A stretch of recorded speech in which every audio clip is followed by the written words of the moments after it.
ನಿಮ್ಮಲ್ಲಿರುವ ಅದ್ಭುತವಾದ ಜೀವನದ ಶಕ್ತಿಗೆ ನಮೋ ನಮಃ.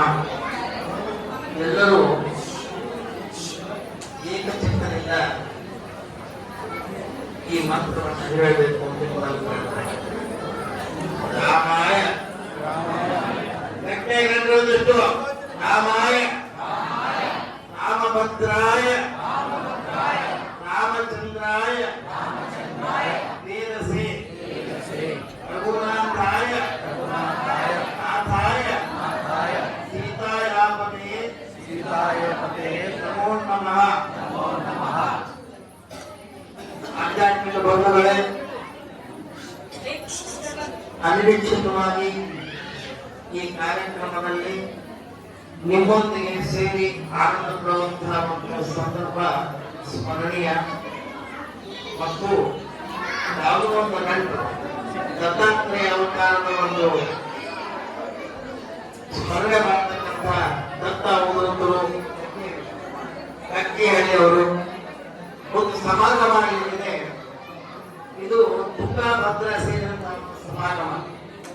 ತುಂಗೆ ನೀರು ಭದ್ರೆಯ ಆಶೀರ್ವಾದ ಎಷ್ಟು ಮುಖ್ಯವೋ ಅಷ್ಟು ಈ ಅವಧೂತರ ಒಂದು ಆಶೀರ್ವಚನ ನಮ್ಮ ಒಂದೆರಡು ಮಾತುಗಳು ಪವಿತ್ರೆಯನ್ನು ಉಂಟು ಮಾಡಿ ಈ ಕಲಿಯುಗದೊಳಗೆ ವೃತ್ತಾಸ್ತ್ರ ಹೇಳಿದಂತೆ ಕಲಿಯುಗದಲ್ಲಿ ಹರಿನಾಮವನ್ನೆಂದರೆ ಕುಲಕೋಟಿಗಳನ್ನು ಧರಿಸುವುದು.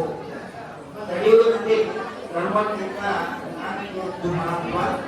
ಪ್ರತಿಯೊಬ್ಬರು ನಿತ್ಯ ಯಥಾಸ್ಥಿತಿಯಾಗಿ ಭಗವಂತನ ಸ್ಮರಣೆಯನ್ನು ಮಾಡಿದರೆ ಅದು ಮುಖ್ಯ ಸಾಧನ. ಕಲಿಯುಗದೊಳಗೆ ಮನುಷ್ಯರ ಕಲ್ಮಶ ಪರಿಸರ ಪೂರ್ಣ ವಿಷದಿಂದ ಕೂಡಿರುವಂತಾಗಿದೆ. ಆ ವಿಷಯವನ್ನ ಸ್ವಚ್ಛ ಮಾಡಬೇಕಾದ್ರೆ ನಾಮಸ್ಮರಣೆ ಒಂದೇ ಎಂದು ಗುರುದಾಸರು ಹೇಳಿದ್ದಾರೆ. ಅದೇ ಕಲಿಯುಗದಲ್ಲಿ ನಾಮದಲ್ಲಿ ಕುಲಕೋಟಿಗಳು ತೋರಿಸುವುದು.